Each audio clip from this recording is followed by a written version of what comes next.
তাদের নিজেদের মনোবাঞ্ছনা পূরণ করার জন্য, নিজেদের মাকসাদ পূরণ করার জন্য আল্লাহকে বাদ দিয়া বিভিন্ন সময় দেবদেবীর উদ্দেশ্যে মানুষ পর্যন্ত বলি দেওয়ার ইতিহাস দেখা গেছে।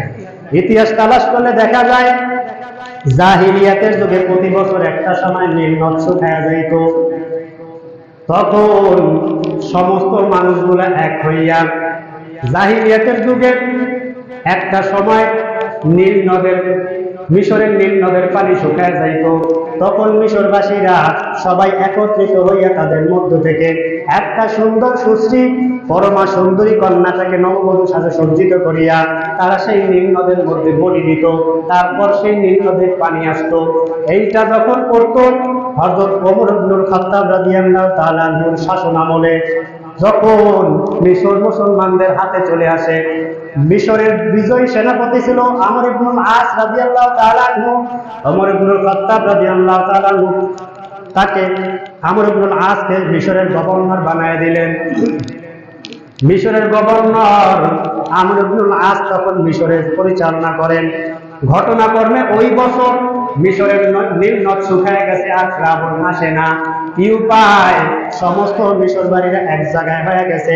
তারা জাহিলি যুগে সেই নিয়ম অনুযায়ী একটা মেয়েকে, সুন্দর একটা সুশ্রী মেয়েকে নববধূ সাজে সজ্জিত করিয়া নীল নদে জবে করার জন্য, তারা বলি দেওয়ার জন্য প্রস্তুতি গ্রহণ করলো। এই ঘটনা যখন আমর ইবনুল আস রাদিয়াল্লাহু তাআলা কানে পৌঁছাইল, তখন তিনি 144 ধারা জারি করিয়া দিলেন, এই মিশরবাসীরা, এখন আর মিশর কোনো বেঈমানের হাতে নাই, এখন মিশর মুসলমানদের। এখন আর কোন ইহুদি খ্রিস্টান বেঈমান জাহিলি যুগের নীতি ধারা অনুযায়ী মিশর পরিচালিত হবে না।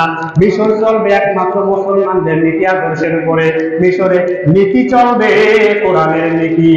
তখন আমর ইবনুল আস রাদিয়াল্লাহু তাআলা আনহু জানায় দিলেন, আমি খলিফাতুল মুসলিমিন ওমর ইবনুল খাত্তাব রাদিয়াল্লাহু তাআলা আনহুর কাছে এই সংবাদ পাঠাইব, তিনি যেই রায় দেবেন সেই অনুযায়ী কাজ হবে। তখন আমর ইবনুল আস পয়গম্বরের সাহাবী ওমর রাদিয়াল্লাহু তাআলা আনহুকে জানাইলেন।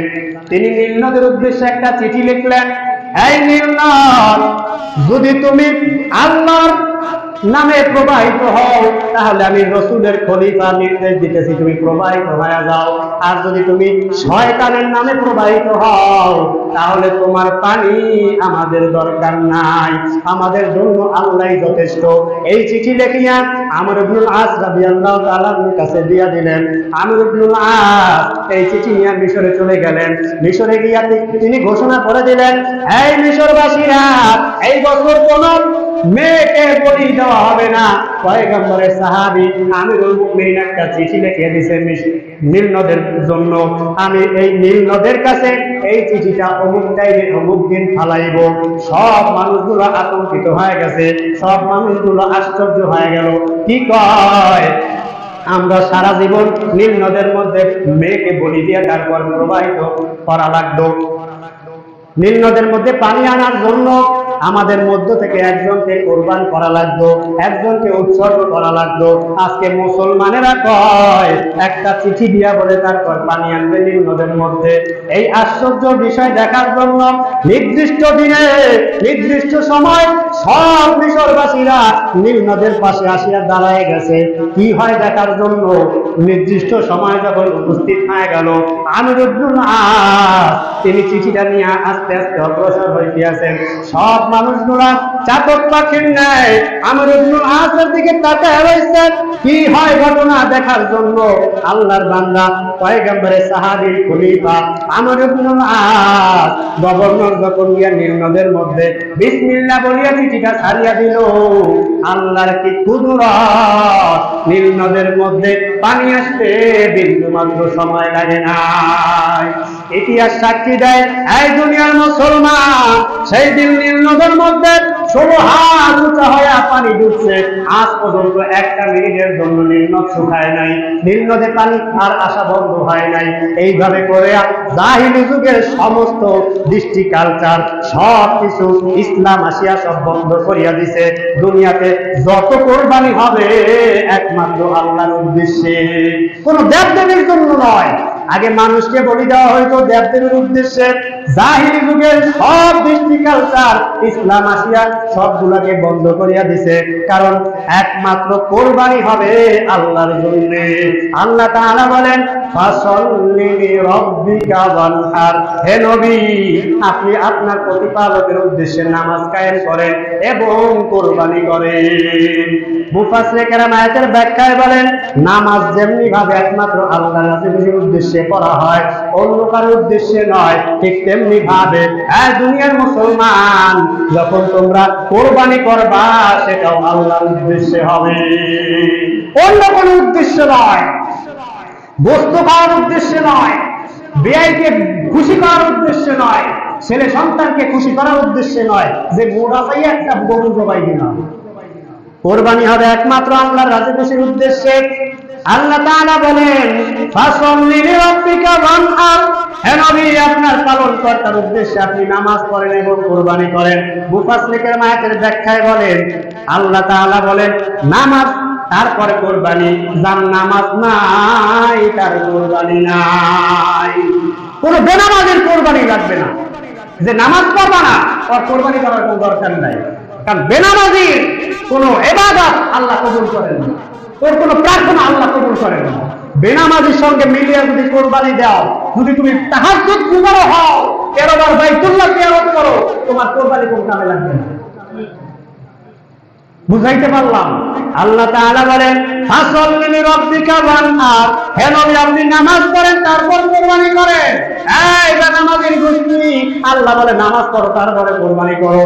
আজকে নামাজ রোজার কোনো খবর নাই, 2 লক্ষ টাকা দিয়া একটা বড় মোটা জাতের গরু জবাই দিয়া নাম করে আমি কোরবানি করছি। কোন কামে লাগবে কোরবানি? আল্লাহ তাআলা কোন বেনামাজির কোরবানি কবুল করবেন না, কোন বেনামাজির কোরবানি কবুল হবে না। বেনামাজির সঙ্গে শরীক হয়ে কোরবানি দিলে তুমি যত বড় আবেদ হও, যত বড় আল্লাহর ওলি হও, তোমার কোরবানি কোনো কাজে আসবে না। কাজেই প্রয়োজনে একা কোরবানি দাও, সংক্ষিপ্ত পরিসরে দাও, দুনিয়াদারি খারাপ লাগবে না, তোমার ওই ছোট্ট কোরবানি আল্লাহ কবুল করে নেবেন যদি হালাল টাকা হয়। রে মুমিন, এই কোরবানির দিনে সবচাইতে বড় আমল হইল কোরবানি করা। আল্লাহ তাআলা বলেন হে নবী আপনি আপনার নামাজ এবং কোরবানি একমাত্র আমি আল্লাহর উদ্দেশ্যে করেন। আল্লাহ বলেন কুল ইন্না সালাতি ওয়া নুসুকি ওয়া মাহইয়ায়া ওয়া মামাতি লিল্লাহি রাব্বিল আলামিন। আল্লাহ তাআলা বলেন হে নবী আপনি উম্মতদেরকে জানায়া দেন আমার নামাজ, আমার কোরবানি, আমার জীবিত বেঁচে থাকা, আমার মরে যাওয়া সব কিছু একমাত্র আল্লাহর জন্য, দুনিয়ার কোন মানুষের জন্য না, কাউকে খুশি করার উদ্দেশ্য নয়, একমাত্র আল্লাহর জন্য। কোরবানির দিনে সবচাইতে আল্লাহর কাছে পছন্দনীয় আমল হইল কোরবানি করা। আল্লাহর হাবিব সব সময় তিনি কোরবানি করছেন, তিনি সব সময় কোরবানি করছেন। কোরবানি করার জন্য আল্লাহর হাবিব উম্মতদেরকে জানায় দিয়েছেন এই দুনিয়ার মুসলমান সামর্থ্য থাকা সত্ত্বেও যদি কেউ কোরবানি না করো সে আমাদের ঈদগাহর ময়দানে আসবে না। সতর্কবাণী দিয়ে দিয়েছেন যার সামর্থ্য আছে তুমি কোরবানি করবে না, তোমার ঈদগাহ আসা দরকার নেই। আল্লাহর হাবিব বলেন মান কানা লাহু সাআতান ওয়া লাম ইউদহি ফালা ইউকরাবান্না মুসাল্লানা, এই দুনিয়ার মুসলমান যার সামর্থ্য থাকা সত্ত্বেও কোরবানি করে না সে যেন আমাদের ঈদগাহের ধারে কাছেও আসে না। আল্লাহর হাবিব পয়গম্বর আরবি সাল্লাল্লাহু আলাইহি সাল্লাম বলেন নিসাব পরিমাণ সম্পদের মালিক সুস্থ সাবালক জ্ঞানবান হইলে তার উপরে কোরবানি ওয়াজিব। আল্লাহর হাবিব বলেন ইয়া আইয়ুহান নাস আলা কুল্লি আহলি বাইতিন ফি কুল্লি আমিন উযহিয়া, হে লোক সকল পরিমাণ মতো যদি তোমার কাছে নিসাব পরিমাণ সম্পদ থাকে তাহলে প্রত্যেকটা পরিবারের জন্য প্রতি বছর কোরবানি ওয়াজিব। যতদিন পর্যন্ত তার নিসাব পরিমাণ সম্পদ থাকবে ততদিন পর্যন্ত তার উপর কোরবানি ওয়াজিব। বুঝাইতে পারলাম? এখন আসেন কার উপর কোরবানি ওয়াজিব সংক্ষিপ্ত আকারে বলি। 10 জিলহজ থেকে 12 জিলহজ সূর্যাস্তের আগ পর্যন্ত 10 জিলহজ ফজর থেকে 12ই জিলহজ সূর্যাস্তের আগ পর্যন্ত যার কাছে 7.5 তোলা স্বর্ণ, 52 তোলা রূপার মূল্য যার কাছে থাকবে, তার উপরেই কোরবানি ওয়াজিব। কোরবানি ওয়াজিব হওয়ার জন্য আপনার 1 বছর অতিবাহিত হওয়া লাগবে না। সম্পদ, নিসাব পরিমাণ সম্পদ 1 বছর অতিবাহিত হওয়ার দরকার নাই। এই 3 দিনের মধ্যে যদি আপনার মালিকানায় থাকে, তাহলে আপনার উপর কোরবানি ওয়াজিব। এখন বর্তমান জমানায় সবচাইতে কম রূপার মূল্য 1300 টাকা। এই 1300 টাকা করে হিসাব করলে 52 ভরি রূপার মূল্য হয় 68,000 টাকা। সামান্য কিছু কম বেশি, 400 টাকা কম বেশি, 68,000 টাকা। এই 68,000 টাকা নগদ অর্থের চাইতে বেশি যার কাছে থাকবে, তার উপর কোরবানি ওয়াজিব। বুঝাইতে পারছি? আরো শোনেন, 68,000 টাকা নগদ যার কাছে থাকবে, 68,000 টাকার চাইতে বেশি যার কাছে থাকবে, তার উপর কোরবানি ওয়াজিব। তারপর আসেন, এই